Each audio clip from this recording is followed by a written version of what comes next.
Subscribe to my channel and also press this bell icon so you will never miss any new update, cause whenever we upload new video you will get a notification.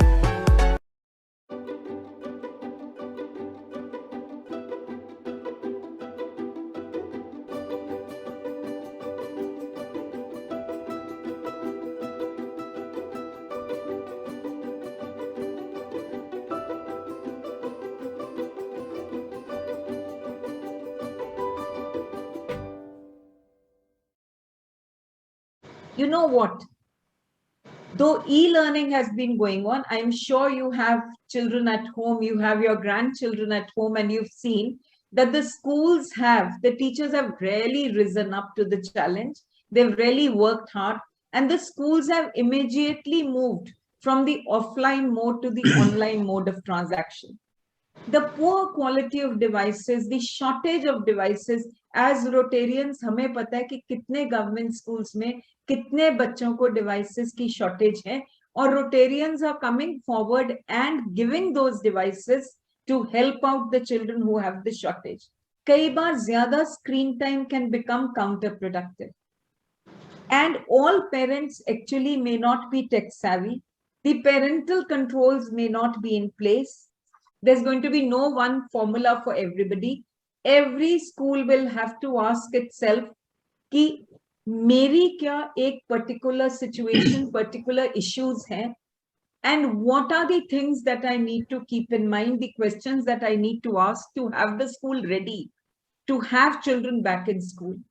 But एक चीज हमको जरूर लगती है कि patience के साथ, without getting panicky about it, properly handling the pressure that the situation has, partnership with the stakeholders, and perhaps us people talking like we are talking today, and you people becoming aware of the challenges that the schools face, perhaps very soon we will be able to find a solution. I would like to run you through a very small PPT, which might make the entire concept a little more clear. And that is the challenges post-COVID schooling. We've had our history of pandemics. We have been through them, and I'm sure we will move through this also. As schools, आपको हैरानी होगी कि हम लोगों को कितनी मेहनत करनी पड़ी है to work on sanitization, to ensure that there are partitions that are there. हमने 10 से 12 बच्चों से ज्यादा नहीं बिठाने कहीं पे, well ventilated rooms, masking, thermal screening, all of these kind of awareness campaigns that are there. Schools have overnight put ultra modern sanitization machines. We have started having isolation rooms in addition to the clinics. We have learned that our air conditioning, if the rooms are air conditioned, we prefer open rooms now. But if the rooms are air conditioned, the air conditioning should be running from 24 to 30 degrees with 40 to 70 degree humidity. All of us now have the contingency plans in place. We have the disaster management plans in place. All the ambulance numbers are there. The nearest hospital numbers are there. We have trained our entire staff. We have ensured that our entire staff is vaccinated, and preferably double vaccinated. Schools have also identified the at-risk groups of teachers and of students. And the most important thing is, like I said, schools have realized that the biggest challenge is that no one model will work. We will need multiple models for one school. Of what works for DPS will not work for the government model school, perhaps in Maloya or in Dhanas. So depending upon the logistics area and the region, the model will have to vary. And we have seen that what is working today is the blended learning model. So agar mere school ko dekho, we had to actually have a dedicated lease line. We took it, and one-to-one lease line leke हमने सारे कमरे दोबारा wiring कराई. And now the big smart boards जो बच्चे school आ रहे हैं class 7 to 12 के, the one sitting in the class can talk to the one sitting at home on the big smart boards, and together they are studying together. So these blended learning curriculum models, जो आज तक शायद हम लोगों को पता नहीं थे, e-learning, classroom learning, mobile learning, all of these teaching and learning styles have come into being. And then the concept of hybrid learning, that the traditional classroom experiences as well as the digital classroom experiences are merged together. So the blended and the hybrid learning models, and ये हमारे सारे government schools में भी चल रहे हैं, and they are doing well. We have realized that we have to reduce the academic stress. So the syllabus has been rationalized. A lot of content mapping has been done. Those of you who are in touch with the young children, you would know that the CBSE has cut down on a large amount of syllabus on which children need to be tested. And the focus today is on qualitative, in-depth learning of the important topics, rather than having a huge quantum of syllabus that is being taught.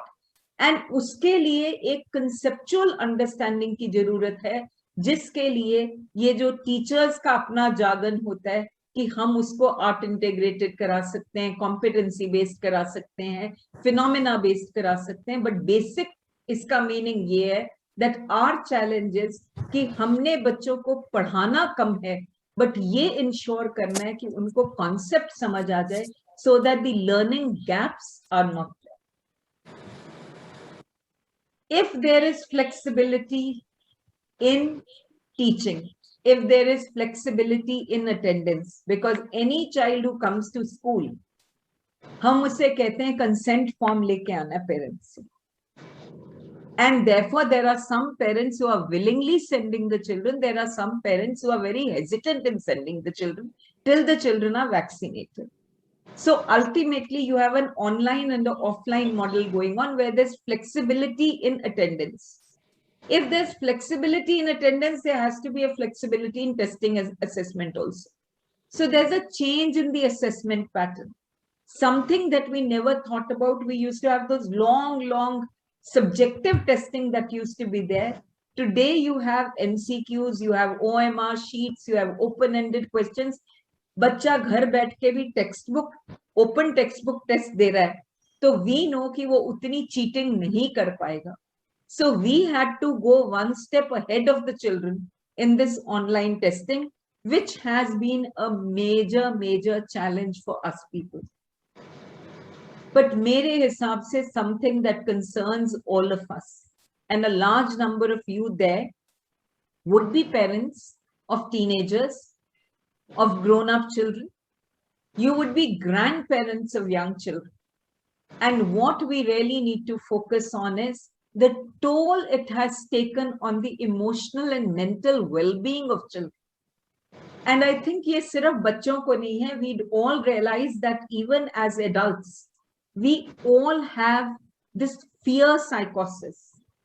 We get anxiety pangs. We get panicky very fast. And when we are constantly listening to the news, our mind goes to the negative more than the positive.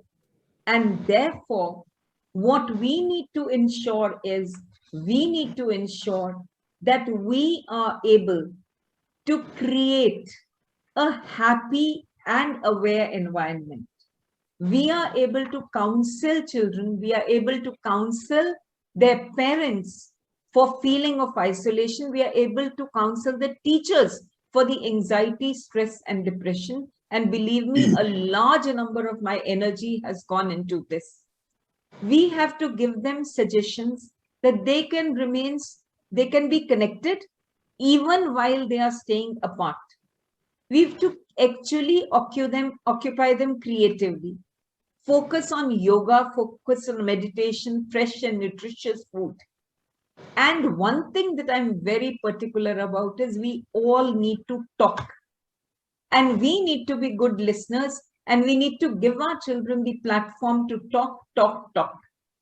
That went of their emotions, their problems is actually going to really give us the solution.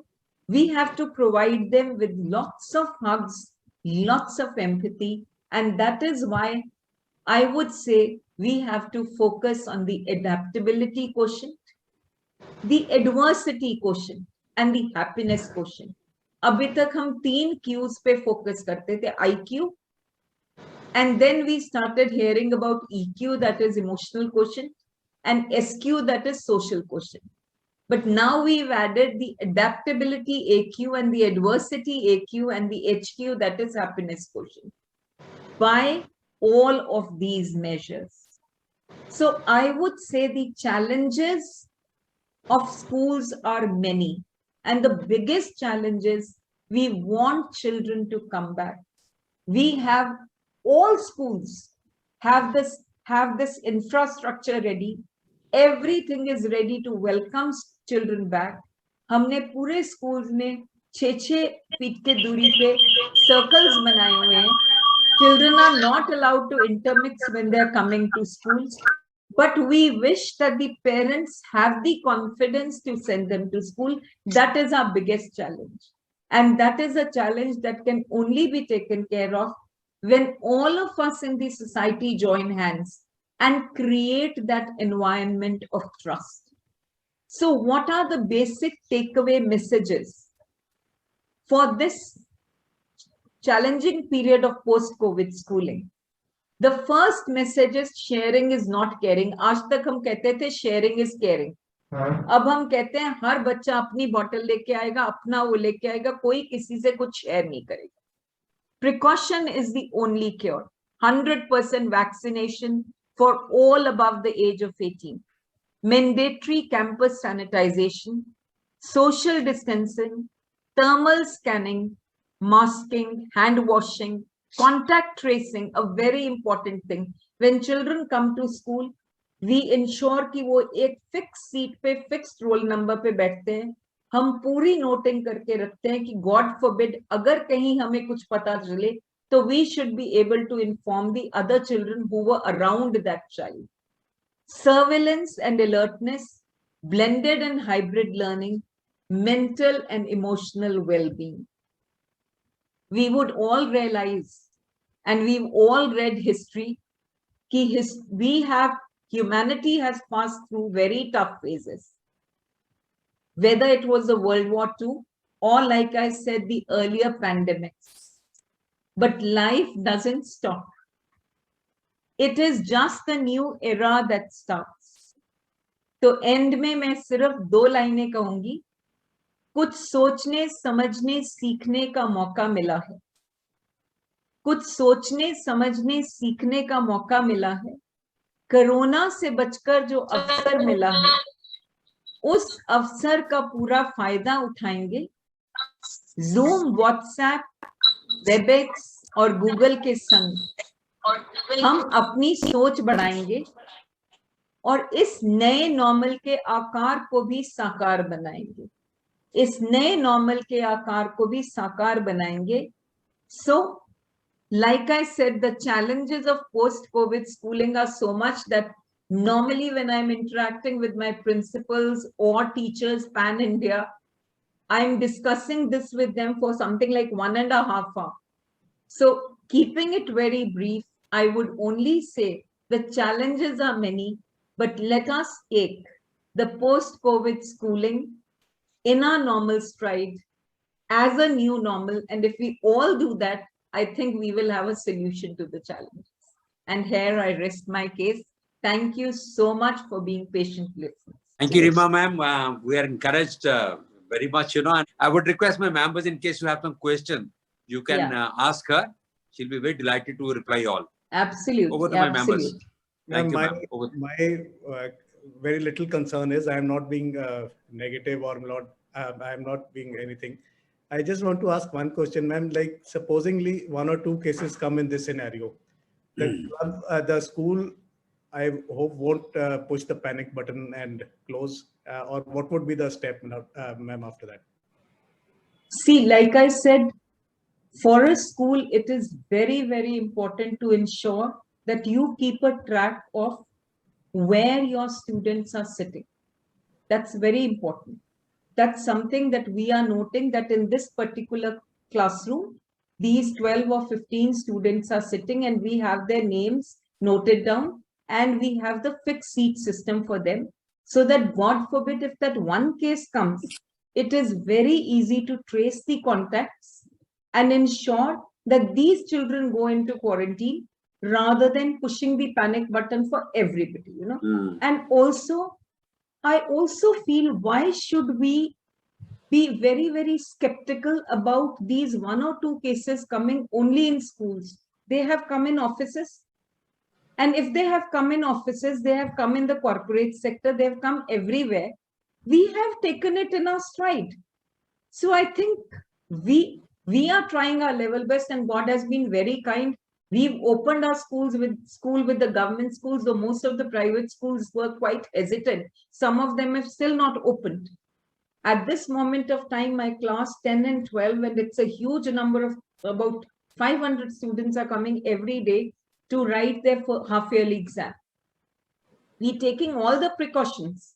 But like I said, we should be open to the fact that something can happen, because it's been happening in other environments also. And if it does happen, we should ensure that we have these systems in place. So what we are doing is very strict thermal scanning at different points. We have all the COVID protocols in place. Or agar hame zara sa bhi lagta hai, zara sa bhi, and it could be, you know, just a normal kind of a malaise, we still take that child to the isolation room.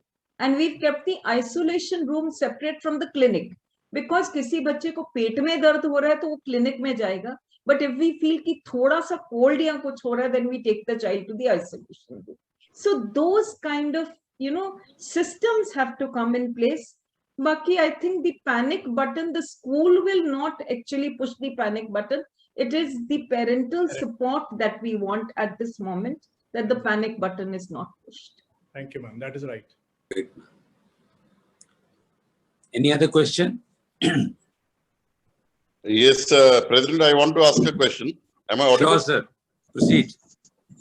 Madam, as a grandparent of my twin granddaughters, they are studying in the 7th class, and they are studying in the school of Madam Lalita Prakash. She is online also. Okay. In Ashana. Now, how would you tackle a grandparent of like me? I would not be comfortable in sending my granddaughters to the school.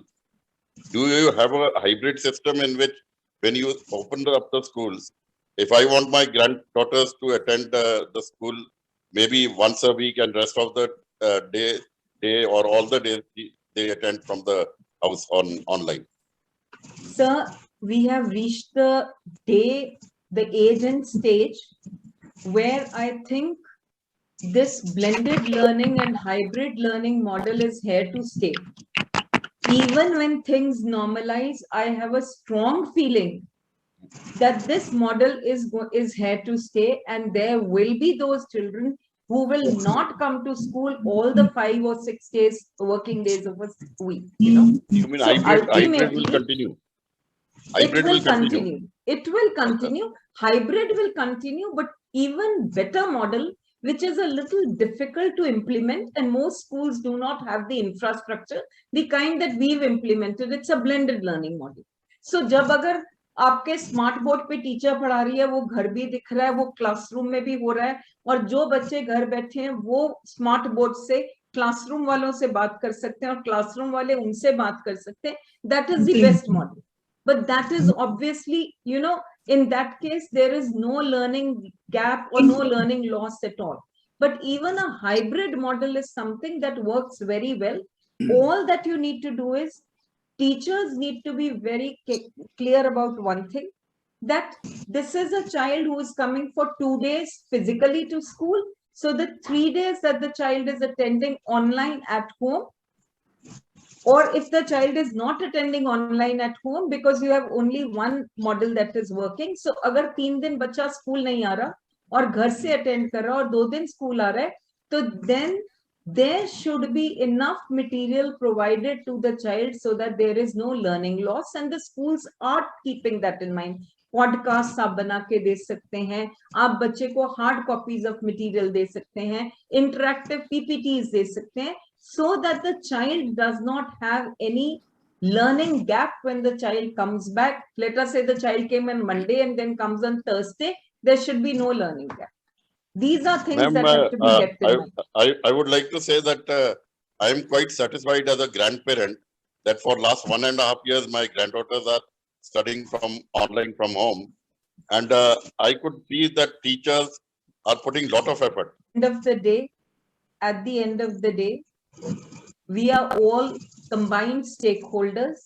And I do not think this is the right time or the environment to pressurize anybody to send. Right. We can just create an environment of confidence, right? Where the parent themselves get the confidence to send, right? But if the parent is hesitant, they should not send their children or grandchildren to school. And I have tremendous regard for the parent community, for the teacher community, because they have actually grown overnight. If I look at myself, whatever were my technology skills in February 2020 and what my technology skills are today, there is actually a 360-degree turn, because we've all actually had to learn everything overnight. And I think everybody has taken up the challenge. Ma'am, I agree with you. And I would like to again say that teachers have done a wonderful job. And I think the teachers should also be considered as COVID warriors. Absolutely. They are the front. They are as much. We always tell our teachers that they're as much frontline warriors in every term as anybody else. One, that they have kept it going. Imagine if this entire generation had missed out on teaching and learning for 1 year. आप सोचिए अगर सब कुछ रुक जाता तो क्या होता? अभी भी we are saying there are going to be learning gaps and losses, but अगर सब कुछ रुक जाता because the teachers did not, raise their bar or take up the challenge, it would have been very, very difficult. One, that point. And secondly, you perhaps don't realize that teachers are constantly coming to school. एक बच्चा भी school physically आ रहा है, 2 भी आ रहे हैं, तो भी teachers आ रहे हैं. They are exposing themselves. So they are as much frontline warriors in taking care of children as anybody else. Right. Thank you, ma'am. Let me compliment you, ma'am.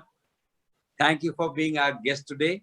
Thank you for teaching us so good systems and telling about what actual changes have been experienced during this pandemic time. Now I request. Thank you. I thank all of you for being patient listeners. Thank you, ma'am. And also for giving me an opportunity to be part of this club. Thank you so very much. Subscribe to my channel and also press this bell icon so you will never miss any new update, cause whenever we upload new video you will get a notification.